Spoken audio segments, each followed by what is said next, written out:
जय हिंद दोस्तों। इस दुनिया में सबसे ज़्यादा अगर कहीं लड़कियों का रेप हो रहा है तो वह हिंदुस्तान है। क्योंकि सबसे बड़ी कारण ये है कि जब रेप करने वाला ही कुर्सी पे बैठ जाए तो उसे रेप बहुत आम और आसान लगेगा।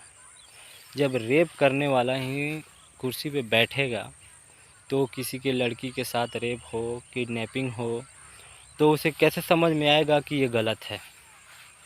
जब एक बिना बाल बच्चे वाला आदमी कुर्सी पे बैठेगा तो उसे बच्चे और बच्चियों का प्यार मोहब्बत के बारे में पता ही नहीं चलेगा।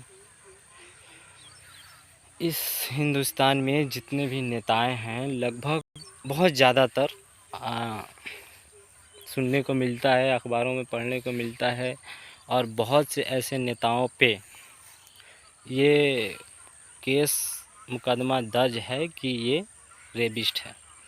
और जब रेप आम तौर हो जाएगा ना, जब कुर्सी पे कोई बैठेगा वो रेप करके किसी लड़की को, तो रेप करने वाले को कैसे रोक सकता है। अब एक घर का मालिक जो है वो चोर है तो कहीं चोरी होगा तो उससे क्या मतलब है, क्योंकि वो खुद ही चोर है। तो इस देश के आम लोगों को, आम नागरिकों को सोचने वाली बात है कि अगर खुद के बहन बेटियों को अगर आदमी बचाना चाहता है तो एक ही रास्ता है, रेप करने वाले नेताओं को कुर्सी से हटाओ और नेपाल की तरह तख्ता पलटो।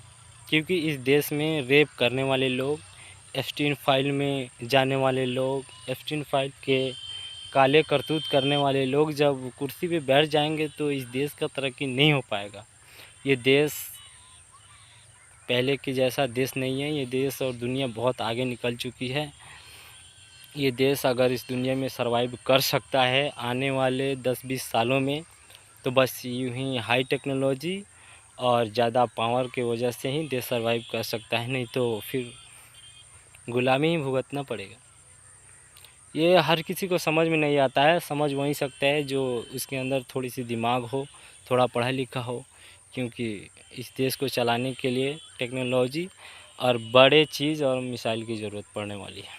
तो आपसे मैं यही कहूँगा, देश की उम्मीद और देश का भविष्य आपके हाथों में है। तो आप इस देश को बचाने के लिए नेपाल की तरह तख्ता पलटो, तभी इस देश का कुछ तरक्की हो पाएगा। जय हिंद, जय भारत।